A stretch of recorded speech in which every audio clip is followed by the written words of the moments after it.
vamos ter a alegria aqui, como já falamos inicialmente, da presença do nosso amigo Dr. José Henrique Rubio. Seja bem-vindo. Uma palavra. Estreando o microfone. Prestígio. Boa noite a todos.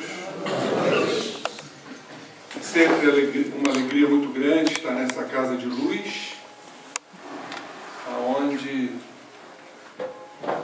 nós, sencientes, sentimos as boas vibrações emanadas por todos, formando esse buquê energético. Gostou do buquê energético? Porque exala profundos aromas de amor. Principalmente no plano espiritual. Com certeza.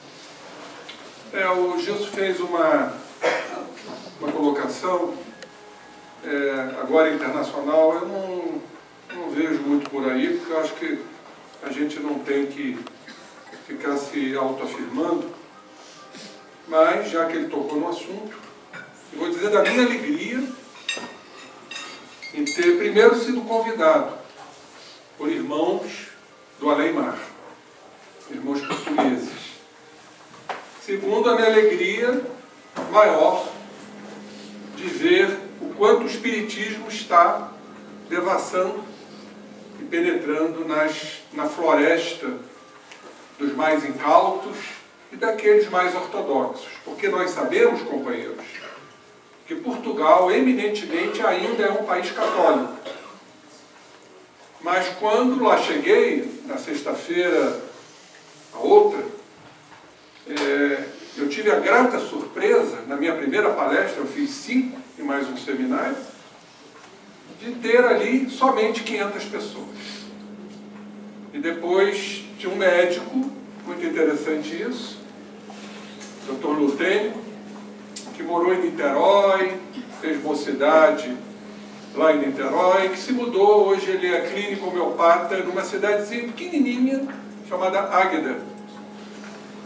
E para minha outra surpresa, quando eu fui lá, a convite dele, que assistiu minha palestra, gostou, falei, olha, você vai falar em Águeda, porque seria minha palestra, mas eu quero que você leve a sua palavra. Eu falei, é um prazer.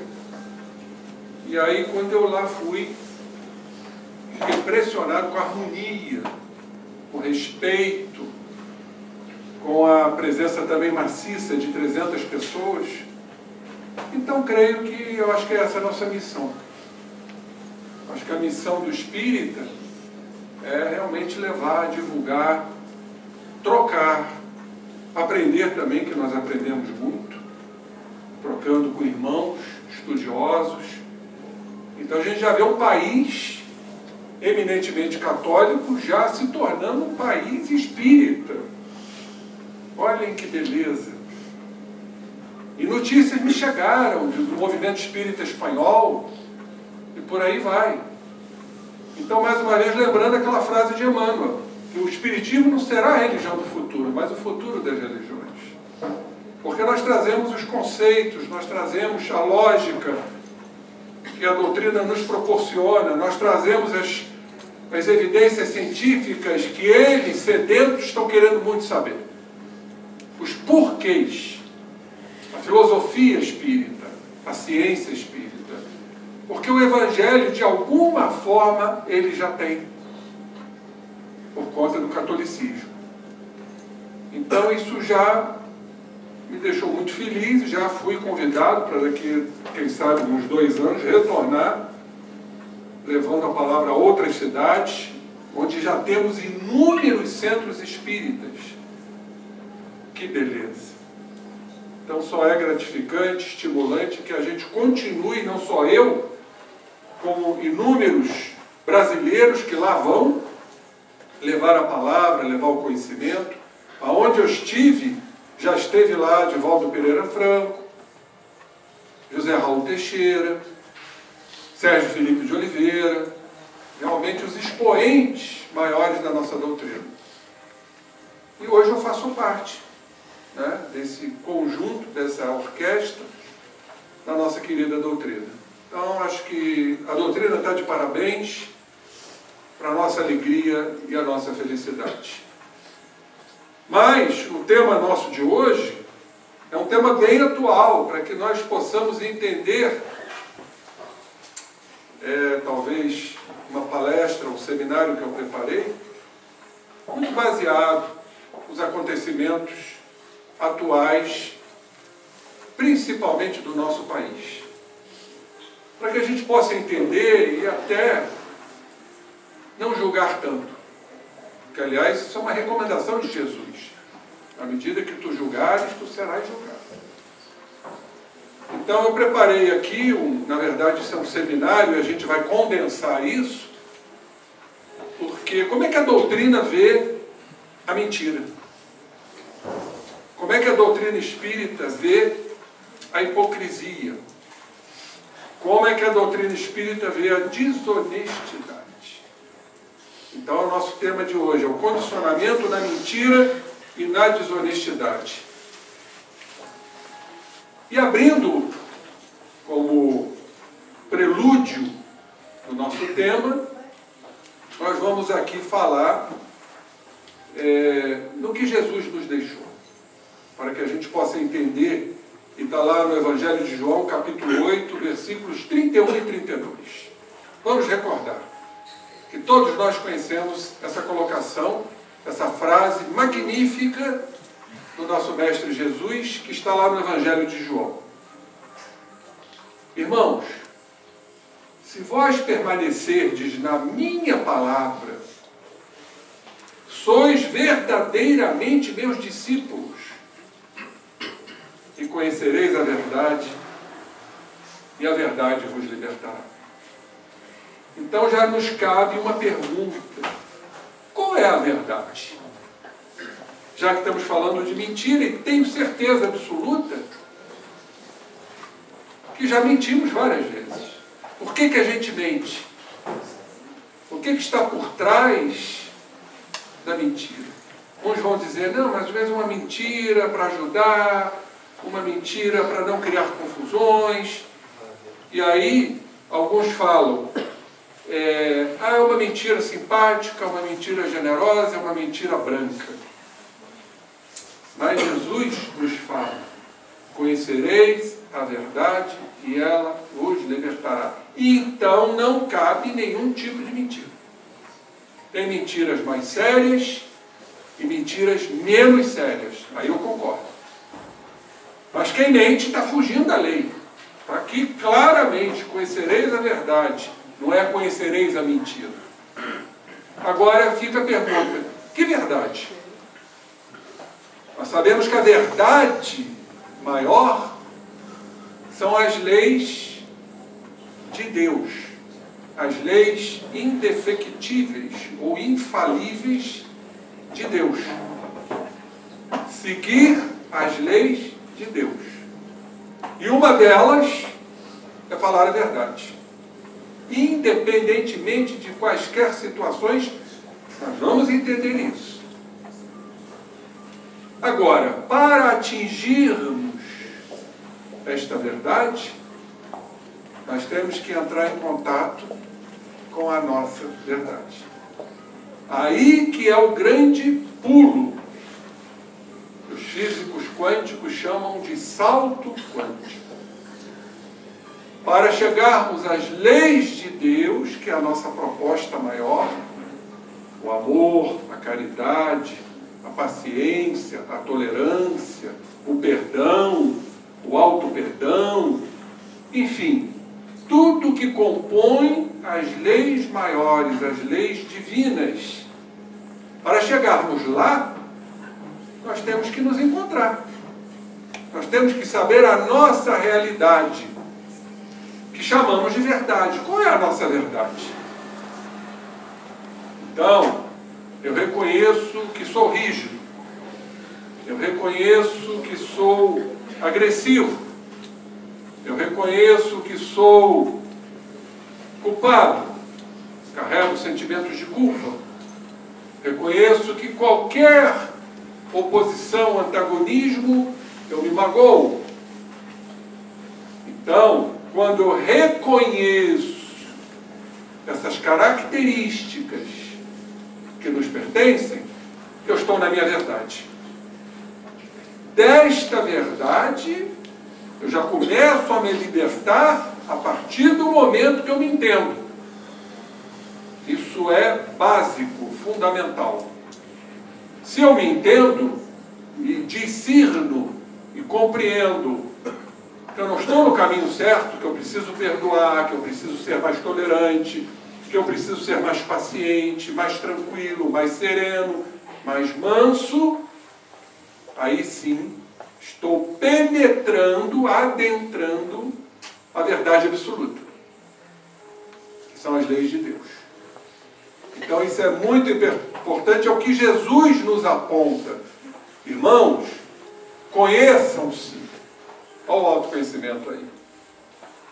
Conheçam-se, porque é a vossa verdade ou as vossas verdades. E daí, vocês vão começar a se libertar desta realidade que não é condizente. Fazendo o quê? Mudando. Mas nós temos uma séria dificuldade, que é exatamente essa.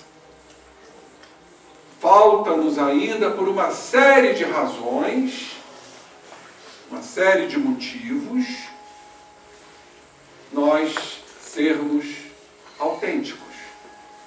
Ou porque a gente não quer ferir o outro, porque a gente está fugindo, escamoteando, ou a gente está querendo se adaptar a uma sociedade mórbida, e eu não quero ser excluído, porque eu quero pertencer, eu quero fazer parte dessa família, desta sociedade, deste grupo, e aí torno-me inverídico ou hipócrita, me adaptando a um erro, me adaptando a algo controverso. E aí nós vamos lá em Mateus capítulo 18, versículo 3. Eu acho essa fala de Jesus fundamental.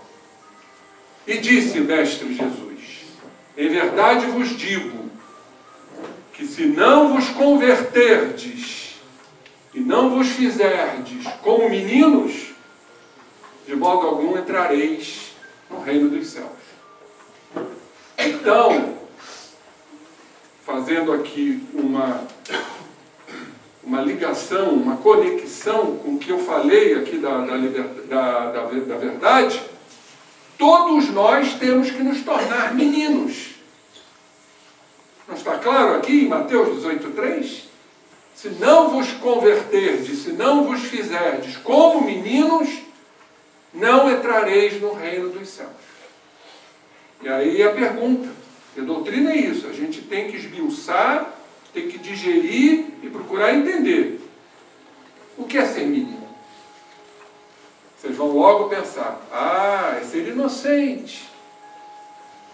E aí a doutrina nos mostra que muitas vezes está ali, naquela idade pueril, infantil, aparentemente inocente, um espírito antigo, um espírito com mais experiências e repentinamente com mais débitos do que nós.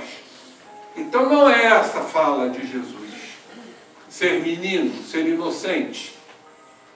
Não é isso que Jesus nos fala.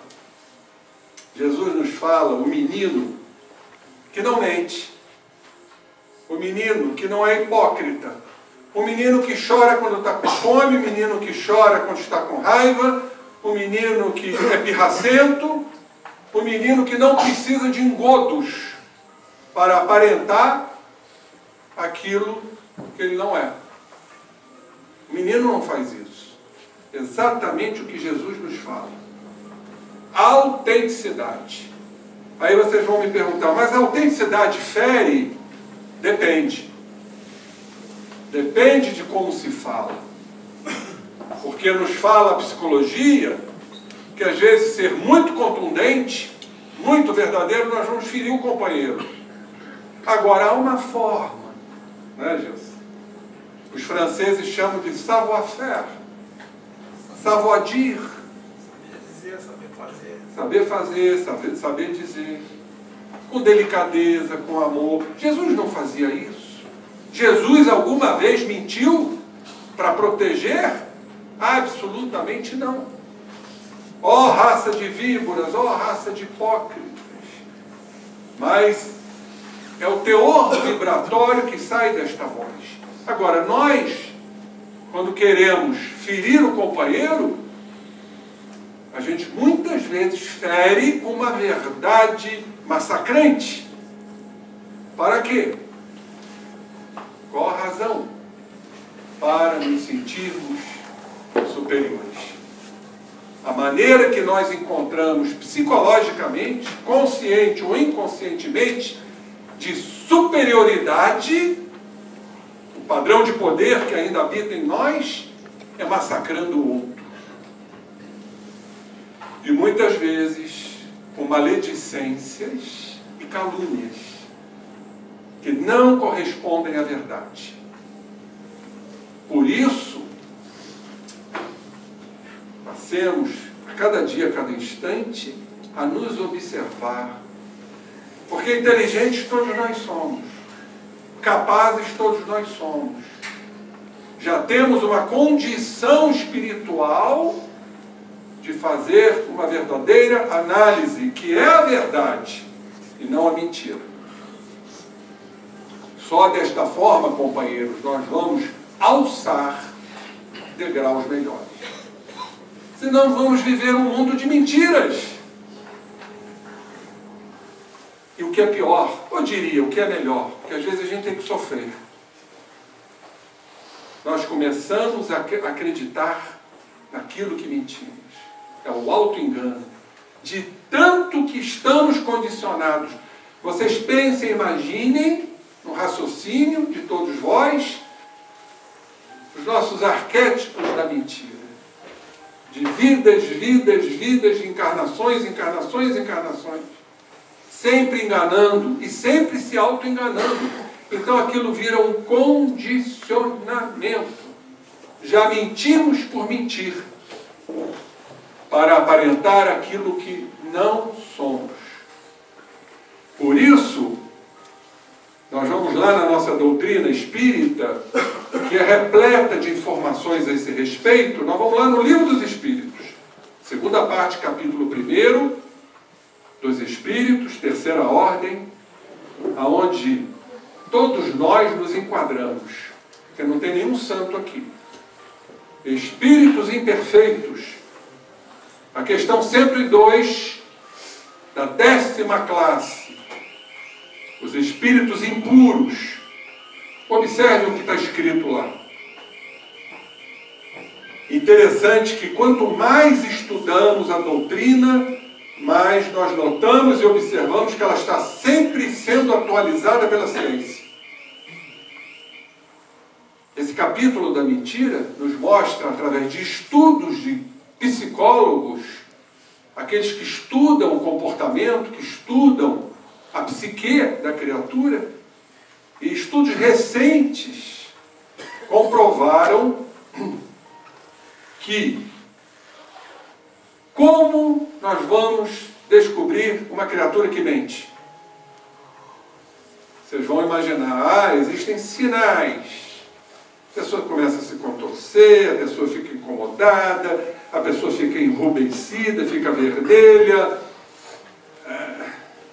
Isso tudo são dados relativamente importantes. Mas segundo a ciência, para descobrir quando uma criatura está mentindo, para ele e para nós, está aqui exatamente nesta questão dos espíritos impuros. Se não vejamos, nas manifestações dão-se a conhecer pela linguagem.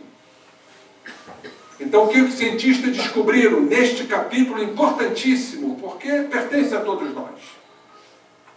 É a fala. E quando nós lidamos com os espíritos, o Gilson sabe disso, é deixar eles falarem. Eles falam. Acabam se contradizendo. Deixem um mentiroso, ou aquele que quer mentir, falar. Ele acaba escorregando nas próprias palavras. Então não são os traços, não é a fisionomia. Porque tem espíritos encarnados e desencarnados, extremamente astutos. Então, olha só, isso é científico. Nas manifestações dão-se a conhecer pela linguagem.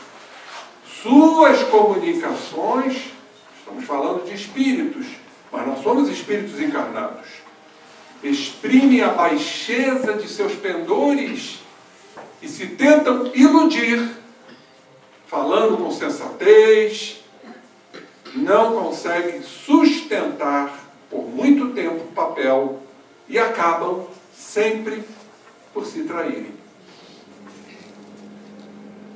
Então, companheiros, essa é uma técnica científica que nós podemos utilizar no dia a dia, nos nossos contatos. E o mentiroso, segundo os cientistas, são dignos de perdão, de compreensão, tal o estado de sofrimento que eles se encontram. Por quê? Indiscutivelmente, qualquer que seja a mentira, nós temos na base, no alicerce do mentiroso, algo que é mais antigo, é o mais antigo comportamento do ser humano desde que quando fomos criados simples e ignorantes. É o sentimento que todos nós de alguma forma trazemos. Sabem qual é? É o medo. Todo mundo aqui tem medo. Uns têm medo da morte, outros têm medo do fracasso, outros têm medo do abandono, outros têm medo do desamor, outros têm medo de fracassar, medo da vida, medo do medo. Alguém já parou para pensar que temos medo do medo? Então o medo compõe a nossa estrutura psíquica espiritual. Uns agem com mais medo, outros com menos medo. E hoje o medo que domina 5% da humanidade é o pânico. Isso cabe aqui um seminário para falar sobre pânico. Transtorno do pânico. E o medo leva à insegurança. Se nos sentimos inseguros perante a vida, perante a humanidade, perante a família, perante... Ainda não entramos no capítulo pedagógico educacional. Que exemplo os pais que mentem vão dar a seus filhos, agravando o processo que esse espírito traz de outra vida. Freud chama de introjeção. Então, pais que mentem constantemente a seus filhos, que já trazem essas características arquetípicas de outras vidas, vocês imaginem o que isso vai acarretar nesta criatura, que acaba acreditando naquilo como verdade. Interessante que isso tem uma expressão, inclusive neurocientífica. Nós temos uma área que, através de ressonância magnética funcional, foi descoberto por trabalhos de valorosos cientistas, chama amígdala, que não é esta aqui, a amígdala cerebral, que é a área do processamento das emoções, que fica, de uma certa forma, ofuscado. Por quê? Porque a área das emoções, qual o medo, qual é a emoção predominantemente clara na mentira? É o medo. Por isso esta área fica ofuscada. Vejam que coisa maravilhosa. E outras áreas ficam exacerbadas, ficam ativadas, como o córtex cingulado anterior e o córtex pré-frontal, que são estruturas cerebrais que racionalizam. Olha que coisa magnífica que a neurociência nos traz, aliando a ciência, aliando a psicologia e aliando a doutrina espírita. Então nós racionalizamos, arquitetamos algo para nos proteger, que é a mentira. Para eu não me expor, para eu ser importante, para eu aparentar para o público que sou o fulano de tal. Então, o ser humano, essencialmente, ele precisa se sentir seguro pela mentira e pela hipocrisia perante aos demais. Olhem como isso é importantíssimo. Então, falseamos. Utilizamos uma área do cérebro para mentir, para arquitetar, para eu me enganar, para depois ludibriar o outro. É essa característica que funciona. Quando encarnados, os seres vivos que eles constituem, esses espíritos impuros, se mostram propensos a todos os vícios geradores das paixões vis e degradantes, nos fala o Livro dos Espíritos. E entre estas paixões está a hipocrisia. Daí Jesus ter dito, porque isso é muito profundo, no capítulo 10 do Evangelho segundo o Espiritismo, bem-aventurados os que são misericordiosos, que ele nos fala do cisco no olho do vizinho e da trave nos nossos olhos. A gente julga o cisco no olho do vizinho e não olha para a trave que compõe os nossos olhos. Está lá em Mateus capítulo 7, versículos 3 a 5. Jesus fala: hipócritas, tirai primeiro a trave do vosso olho, e depois, então, vede como podereis tirar o argueiro, que é o cisco do olho do vosso irmão. E aí vamos analisar isso. Por que assim o fazemos? A gente está sempre julgando o outro, muitas vezes sendo maledicente, para que nos sintamos muito importantes. Porque nós transferimos aquilo que nos pertence para o outro. Aquilo que não nos cabe ver, porque não nos interessa, que é a nossa verdade. Aquilo que está oculto no meu psiquismo, e que eu protejo a ferro e fogo. Porque eu preciso aparentar para vencer na vida. Vocês já estão entendendo mais ou menos a situação que o nosso Brasil está passando? Eu preciso aparentar, eu preciso enganar o povo. Eu preciso mostrar o que eu não sou. Olha a situação psicológica e espiritual que nós estamos enfrentando. Por isso que temos que fazer, não é julgar esses companheiros, mas entender o que eles passam, porque os escândalos são necessários, mas ai daqueles que promoverem o escândalo. Temos que orar por eles? Sim, meus irmãos. Sim. Nós temos que mudar o teor vibratório.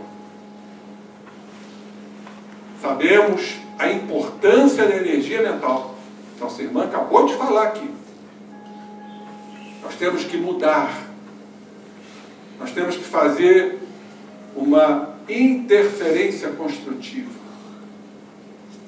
Para não cairmos nesta faixa vibratória destrutiva, de nos associarmos a esses irmãos que estão em convulsão espiritual extremamente dolorosa.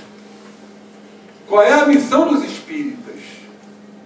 Os espíritas conscientes é entender, compreender, orar e mudar a si próprio e tentar mudar este planeta.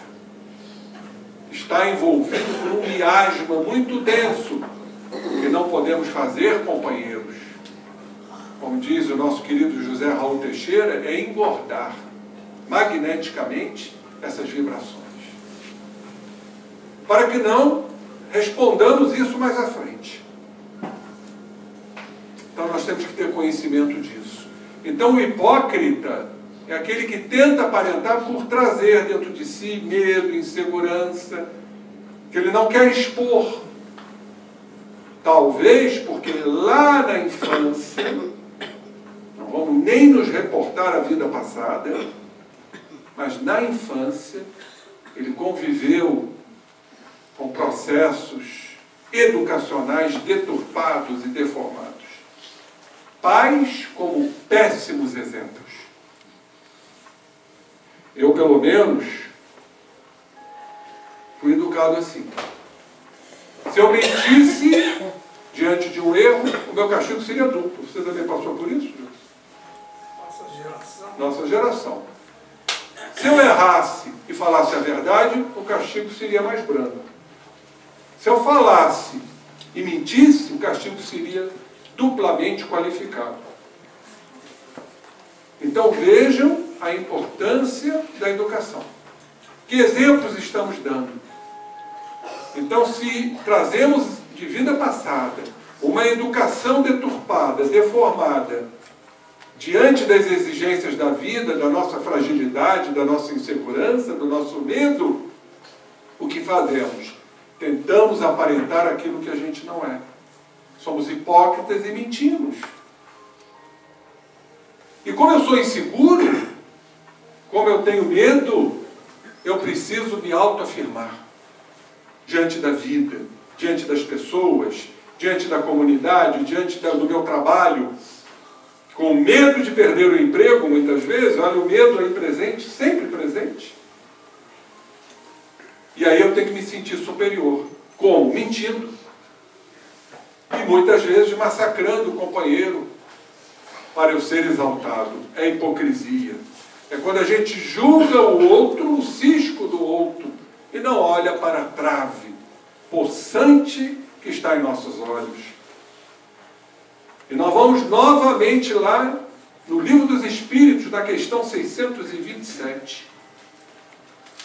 Uma pergunta importantíssima que Allan Kardec fez aos amigos espirituais. Olhem só. Uma vez que Jesus ensinou as verdadeiras leis de Deus, qual a utilidade do ensino que os espíritos dão? Por que a doutrina espírita? Se Jesus ensinou a verdade, as leis de Deus, por que a doutrina espírita? E Allan Kardec, sempre perscrutador, terão que nos ensinar mais alguma coisa a doutrina espírita?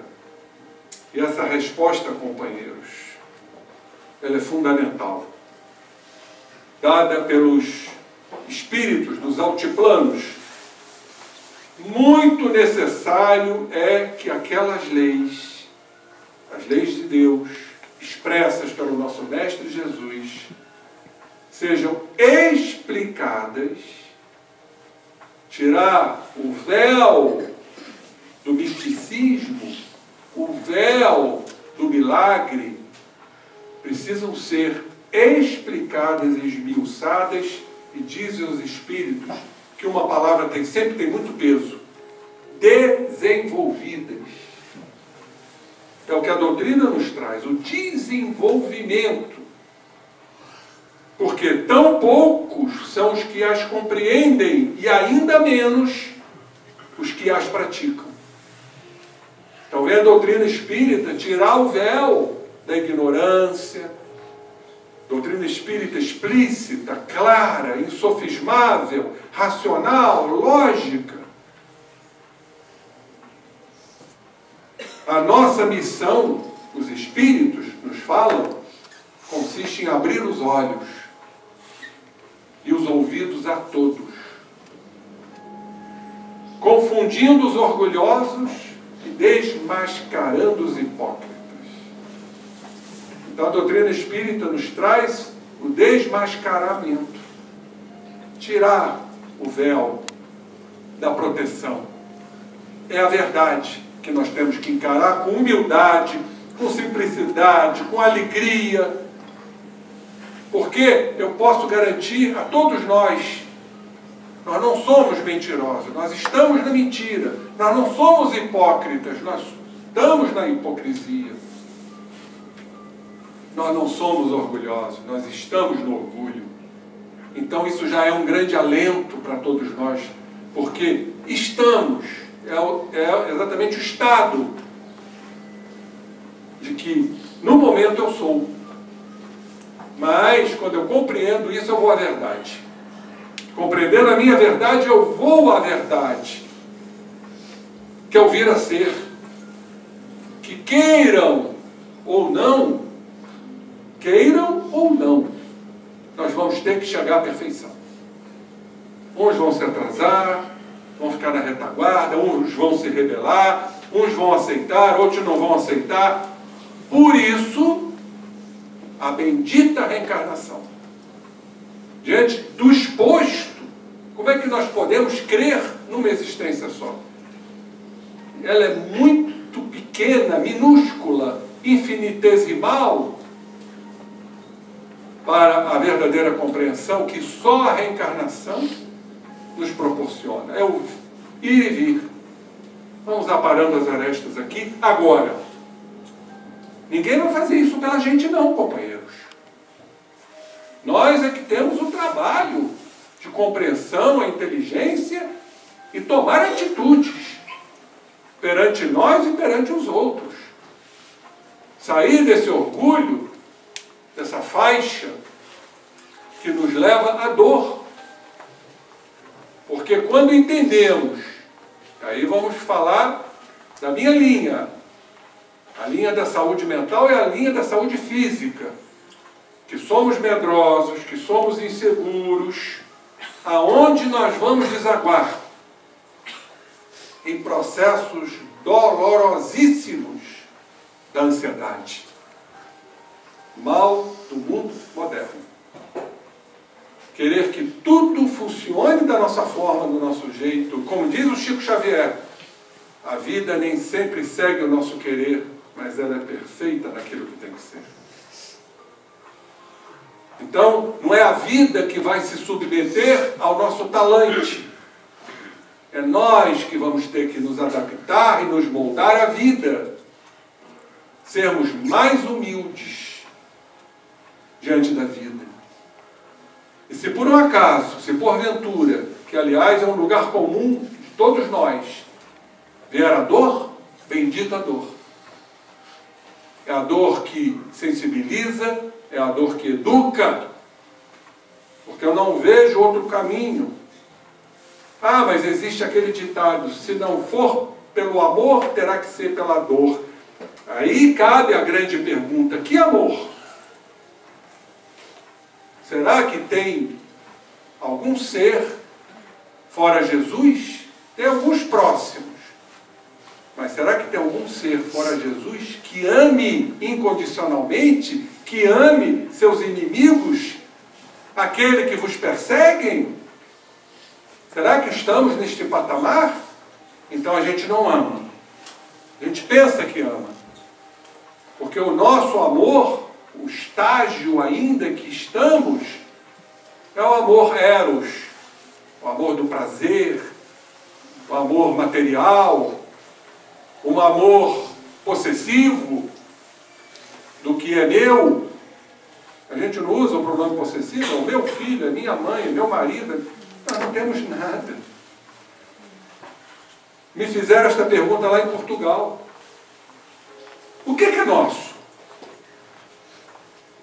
Literalmente, o que é nosso?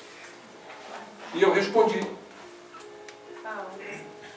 É isso. Deus criou a sua alma. Então eu respondi numa palavra com 4 letras. Nada.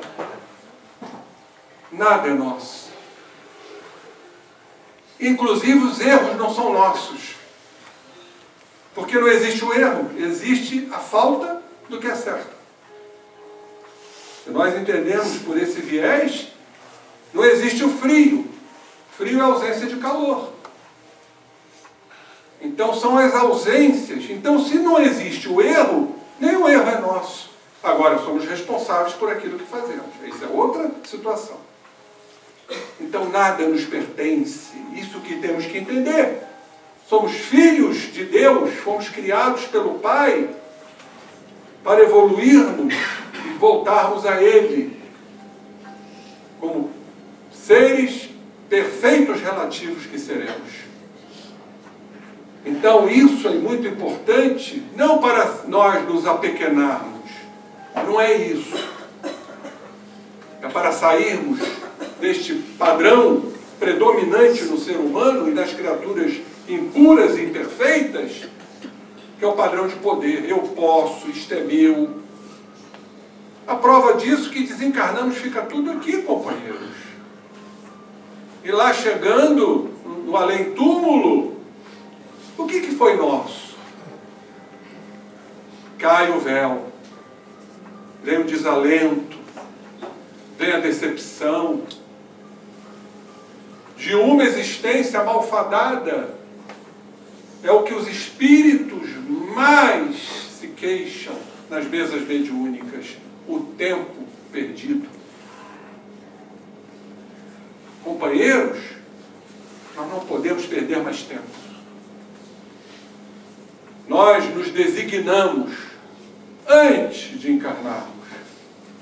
Nós fizemos nossas escolhas antes de encarnarmos. E temos que cumprir. Embora, todavia, contudo, saibamos que não é fácil. Colocar a capa do homem velho de lado para a nossa autenticidade, está aqui, ó. Confundindo os orgulhosos e desmascarando os hipócritas. Olhem o que os Espíritos falam. Os que vestem a capa da virtude e da religião a fim de ocultarem suas torpezas. Está aqui. Que é o que mais o ser humano faz. Ou vestindo uma capa virtuosa da qual não corresponde à sua realidade. Ah, o indivíduo é bom, é um ídolo, é maravilhoso. Vem a caridade aí, que sabemos hipócrita, de favorecimentos pessoais. Ou então usando a capa da religião. Que isso é que é mais triste. Os falsos profetas. Que sabemos que tem aí em todas as religiões. O espírita não se exime disso, não. Porque somos seres humanos ainda falíveis, sempre ocultando nossas torpezas. Aí nós vamos lá naqueles mais astutos, mais argutos, a 8ª classe. Esses são envolventes, são os espíritos pseudo-sábios. Olha como Allan Kardec nos coloca. Dispõem de conhecimentos bastante amplos. Então são inteligentes, são astutos, são envolventes. Porém, creem saber mais do que realmente sabem. Tendo realizado alguns progressos sob diversos pontos de vista, a linguagem deles aparenta um cunho de seriedade. E como enfrentar esses irmãos que inclusive se manifestam nas mesas mediúnicas? De natureza a iludir, com respeito às suas capacidades e luzes. A própria doutrina nos fala, conhecer o teor da fala, da linguagem. Então, deixem falar. Porque nós sabemos, agora, mediante todos esses estudos aqui apresentados, com cunho inclusive científico, que eles trazem na sua alicerce uma deficiência muito grande, moral. Então são indivíduos, são criaturas aparentemente sábias. São esses falsos cristos, esses falsos profetas que Jesus já alertou sobre isso. Então temos que manter a serenidade para que possamos, e nem sempre vamos conseguir isso não, companheiros. Aí nós vamos lá no livro dos médiuns, no capítulo 20 da influência moral do médium, item 230. Olhem só como isso está extremamente atualizado, com a doutrina espírita muito atual. No 230 dizem os espíritos: um exame severo e escrupuloso se faz necessário. Porquanto, de envolta com essas coisas aproveitáveis, espíritos hipócritas insinuam com habilidade e preconcebida perfídia fatos de pura invencionice, asserções mentirosas a fim de iludir a boa-fé do que lhes dispensam atenção.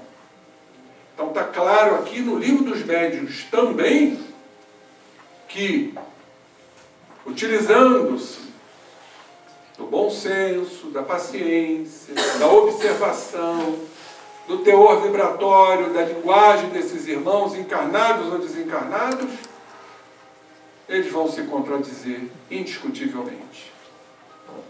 E olhem, companheiros, ainda mais serão profundas lições desses irmãos para nós. Ou seja, são exemplos do que não devemos fazer.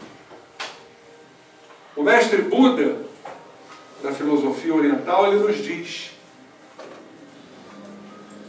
uma mentira pode salvar seu presente, mas condena seu futuro. Então vai ficar tudo encravado, tudo assimilado no nosso lastro espiritual, nas nossas aptidões, que vamos ter que responder de alguma forma, pela lei de causa e efeito. Então, aparentemente, uma mentira salva o meu presente, por alguma intenção, por alguma ideia, por algum interesse pessoal, mas vai me condenar no futuro. No livro Consolador, questão 192, nosso querido Emmanuel nos fala sobre mentira. Quando Chico Xavier pergunta: mentira retarda o desenvolvimento do espírito? Olhem o que Emmanuel nos traz. A mentira é a ação capciosa, que visa o proveito imediato de si mesmo, em detrimento, ou seja, em prejuízo dos interesses alheios, em sua feição legítima e sagrada. E essa atitude mental da criatura é das que mais humilham a personalidade humana, retardando, por todos os modos, a evolução divina do espírito. Então não tem... Vocês vão agora me questionar, é natural isso?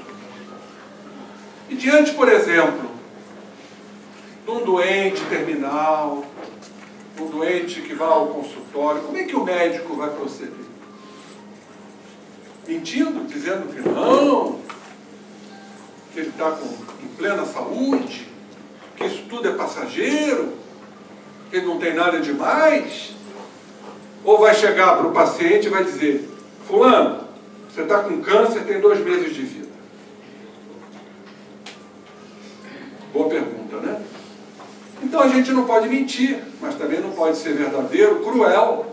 Até porque também a gente não sabe a evolução do doente. Ele pode ser curado de um câncer.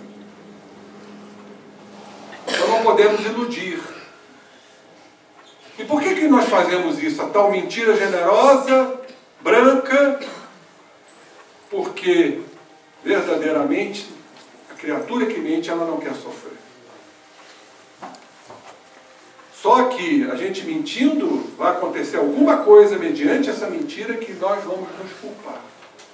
De alguma forma. Por que eu fui dizer isso? Agora está aí o doente, no final, eu falei que ia ser curado, eu falei que ele ia ficar bom, que ele ia superar esta enfermidade, e agora ele está vendo que ele está se extinguindo. Então, meus companheiros, tudo é o jeito de falar, tudo é o carinho, tudo é trabalhar a fé, até na desencarnação, porque a morte não existe, nós sabemos perfeitamente disso. Então Joana de Ângeles nos fala dessa distorção da realidade, em que nós, mentira sobre mentira, vamos nos condicionando cada vez mais e acreditando. E quando ela nos fala nesse livro extraordinário que eu recomendo, Análise dos Sofrimentos, que inclusive é baseado nos ensinamentos de Buda, o mestre do Oriente, capítulo 2, Análise dos Sofrimentos. E uma das análises é o sofrimento resultante do condicionamento. Nós vamos nos condicionando, cada vez mentindo para nós mesmos e para o outro. Isso vai criando acúmulos, é uma coleção de mentiras que vão ficando no nosso inconsciente, nós desencarnamos, vai lá para o inconsciente arcaico, como verdadeiros núcleos, e quando vamos reencarnar, nós vamos formatar o corpo físico, nosso código genético, nossa personalidade, trazendo esses resíduos para a formação da personalidade. Nós continuamos a mentir, sermos os mesmos de antanho, até que vem a sineta da dor, do sofrimento, para que nós possamos acordar, companheiros. Mas a doutrina espírita nos mostra tudo isso, sem subterfúgios, sem camuflagens, para que a gente possa verdadeiramente percorrer o caminho que Jesus nos traçou, o caminho que são as leis de Deus. E cada vitória, nós vamos avançando no caminho das grandes reformas pessoais que nos cabem. Isso é extremamente gratificante, porque quando seguimos as leis de Deus, o dever cumprido, aquilo que ouvimos, sem colocar acréscimos, que normalmente já acontece isso, né? Tem um ditado, né, que diz que um comentário no primeiro da fila já não é real, quando chega no último da fila tomou uma forma gigante, não correspondendo à verdade.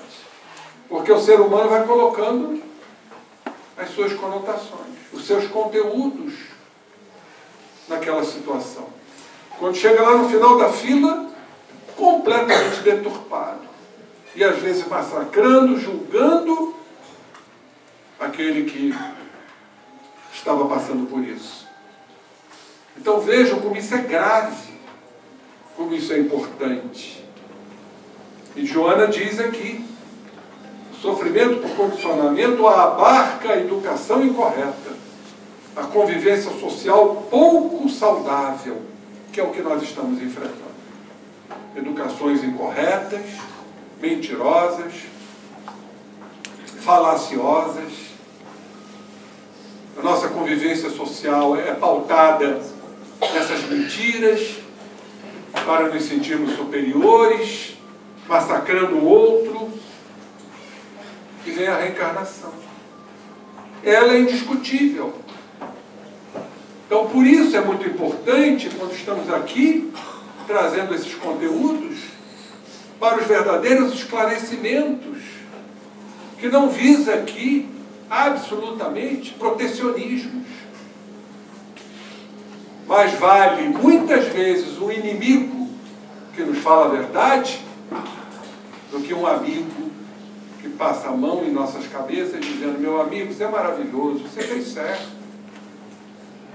Ouçamos mais os nossos instrutores, que, como diz André Luiz, são os nossos adversários.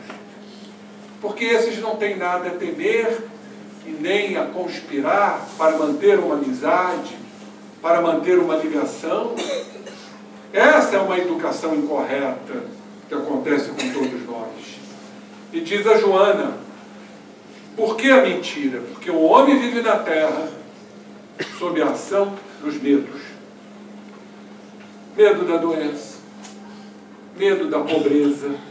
Aí, para não ser pobre, eu começo a ser hipócrita para auferir lucros e com isso me ostentar diante da vida, diante da sociedade, diante do outro, ser idolatrado, ser querido, ser amado. E nós temos um outro grande medo, embora hoje isso esteja acontecendo com muita frequência, até por uma proteção. O medo da solidão. Então, por conta desse medo da solidão, e nós muitas vezes nos isolamos, e aí vem as doenças concernentes a isso, como a depressão. Mas ninguém gosta de estar sozinho. Nós não fomos criados, está lá na Lei de Sociedade, no Livro dos Espíritos. Nós fomos criados para isso, gente. Esse ambiente maravilhoso, que quando terminarmos, vamos nos abraçar. O ser humano foi criado para viver socialmente e não solitariamente. Porque já diz o velho ditado, aquele que é solitário não é solidário. E quem é solidário não é solidário. Então está faltando hoje essa abertura, essa realidade. Não importa, companheiro, se vamos ser amados ou não amados, queridos ou não queridos, Porque afinal, já diz o velho ditado, o amigo que vai embora não é amigo. O marido que abandona a esposa é porque não ama mais, e vice-versa. Essa é uma realidade e nós tememos, porque nós queremos, até pelos nossos sentimentos, que o outro não nos abandone. E vivemos uma vida de hipocrisia, de adaptações, e nós sabemos disso. Quantos aí estão vivendo essa convivência triste dentro de casa? Porque a doutrina espírita nos fala que não é obrigatório. A convivência e a humilhação que muitos passam dentro de lares para manter um status. Joana diz que nós temos que ter dignidade e não deixar a dignidade ir lá para o chinelo e nos submetermos por interesses. Isso é hipocrisia. Quantos lares não são aparentemente sustentados por conta disso? Por interesses, até financeiros. Então não somos libertos. Vivemos uma existência infeliz. Então a doutrina espírita muda toda essa questão do casamento, da união. Nós temos medo também, e esse é um dos medos mais comuns, é o medo do insucesso. Nós queremos a vitória, nós queremos a glória, nós queremos o sucesso para formosear ou aformosear o nosso ego. Ou seja, eu sou um vitorioso, sou aplaudido e elogiado. Como dizia um professor meu de psicologia, ele dizia: todo mundo quer um tapete vermelho desenrolado para a gente passar e ser aclamado. Por hipocrisia. Então, por medo do insucesso, nós mentimos. Nós fugimos da responsabilidade de ser o que nós somos. Não importa os resultados, como diz Gandhi. Então, diz a Joana, essa conduta mentirosa é resultado do seu despreparo para os fenômenos normais da existência. Somos espíritos imperfeitos, impuros. Temos que assumir isso. Agora, nós temos que sair deste degrau. Nós temos que evoluir. Volto a dizer o que eu disse agora há pouco. Queiram ou não. Será que vamos esperar o látego, o chicotear da dor para acordarmos, companheiros?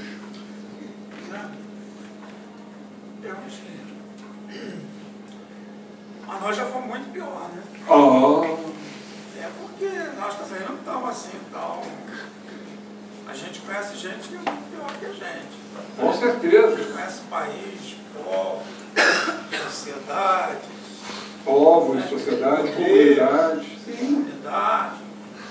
Então, a Casa Espírita, ela vem trazer exatamente essa esperança de que nós estamos acima, nós estamos crescendo, nós estamos evoluindo. Nós já fomos pior. Que é o que a gente quer, que é o que a gente passa aqui toda semana, é a esperança, é a fé, é a confiança, é a certeza de que nós vamos acabar com essa baixa autoestima e nós vamos avançar. Sim, mas os seres foram criados para chegar à perfeição. Exatamente, então graças a Deus. Não é? E quando a gente fala de assuntos, às vezes somos um pouco muito verdadeiros, é para que a gente saia. Dá uma sacudida. Também da hipocrisia, que a gente, infelizmente, tem de se acomodar. É verdade. Você E vê no Facebook, todo mundo é feliz. Exatamente. Está todo mundo viajando. Não, o que é mais grave... Bota foto de 5 anos atrás em Paris, mas não está. Exatamente. A gente viu no viaduto. Então, a gente... Lógico que hoje nós melhoramos muito, isso é indiscutível. Só em sermos espíritas, estamos aqui discutindo assuntos tão importantes, não é? Porque são detalhes, a doutrina nos traz detalhes. E a gente tem que tomar cuidado para não se auto-enfeitar e achar que já vai para o nosso lar, que já vai para regiões siderais, que Jesus vai nos receber. Vamos ver o André Luiz, o Coliseu. Exatamente. Eu ia lá toda semana no Israel. Então, cadê Joana de Anjos? agora a gente tem que falar a realidade. Porque se a gente também mantiver aqui um discurso ilusório, meus irmãos, que o amor todos nós amamos, seremos recebidos. Depois, quando vocês chegarem lá, vai dizer, aquele orador foi triste. Mentiu pra gente. Aí vocês vão me perseguir, serão meus obsessores. Então a gente tem que falar a verdade, porque isso me chamou muito a atenção nesse seminário, de uma característica de todos nós, que nós temos que pontuar, nós temos que tocar nas feridas, embora tenhamos inúmeras conquistas, isso é indiscutível. Então, quando o doutor Emílio Miri Lopes, para a gente encerrar, e olhem só, porque quando a gente analisa isso, em quantas situações nós nos enquadramos nas máscaras do medo, que é o sentimento mais antigo nosso. Então prestem atenção. E daria para fazer uma palestra em cada máscara dessas. Em cada gigante dessa alma. Os 4 gigantes da alma, esse livro. Aliás, eu conheci o doutor Emílio Miri Lopes. Quando eu era pequeno, meu tio era médico, que me criou, me levou na presença dele. Foi um médico psiquiatra cubano, radicado no Brasil e desencarnou no Brasil. Então, o Divaldo tem até uma palestra, os 4 gigantes da alma. Então, ele nos coloca aqui 8 máscaras do medo, que nós utilizamos, muitas vezes, inconscientemente, para essa autoproteção. Vamos lá. Timidez. Tem algum tímido aqui? Por quê? Eu sou. Por que existe a timidez? Por que o indivíduo é tímido? Porque ele não quer se expor. Ele não quer se abrir, não quer sofrer. De repente traz isso da infância, traz de outras vidas. Então ele cria uma proteção por conta do medo de sofrer. Que é ser tímido, fechado, ele não se abre, ele não se expõe. Timidez. Escrupulosidade. Nós nos tornamos escrupulosos por conta do medo de errar. É o perfeccionismo, detalhista, fica aí vendo um texto 40, 50 vezes para ver se não tem uma vírgula errada. Porque por trás está o medo. Pessimismo, isso é muito comum. Eu não vou lá não vai dar certo. Para que eu vou lá ouvir aquela balela toda? Afinal de contas, eu nasci para sofrer. Aquela hiena, né? Ó vida, ó tristeza, ó desgraça. É a simbologia do pessimista, né? É a hiena.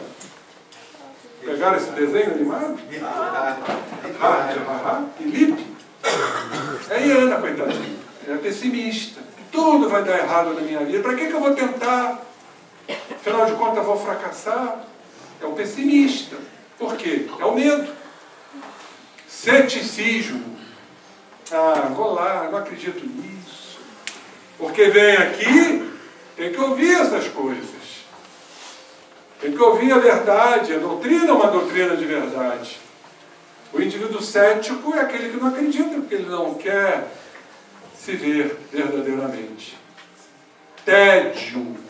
Olha a outra máscara do medo. Hoje eu estou cansado. Vou ver a novela mais interessante. Vive entediado porque não quer verdadeiramente ouvir, não quer verdadeiramente se ver. Vaidade, isso não existe. A pessoa aparenta aquilo que não é. Então, o vaidoso é isso, ele se mostra muito importante, porque lá nos alicerces está o medo. E as 2 situações que falamos exaustivamente aqui, a hipocrisia e a mentira. Então são essas as máscaras e as camuflagens do medo, companheiros. E para encerrarmos, que a hora já nos atinge, vamos novamente lá no início, que é a frase do nosso Mestre Jesus.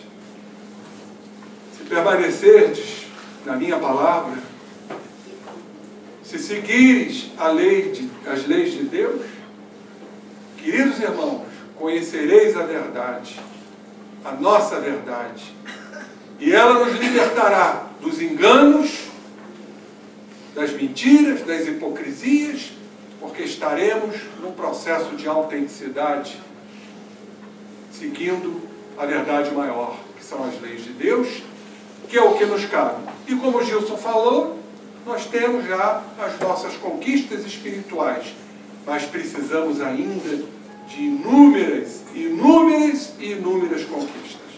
Porque, como disse Joana de Ângeles, cada encarnação é uma virtude a ser adquirida. Vocês vão dizer, é pouco? Não é pouco, não. Não é pouco, não. Por isso precisamos encarnar, desencarnar, aprender no mundo espiritual, aprender aqui e principalmente aprendermos com essa magnífica doutrina espírita. Conhecereis a verdade e ela nos libertará. Inclusive do medo. Inclusive do medo. Muita paz a todos e uma noite ricamente abençoada. Graças a Deus.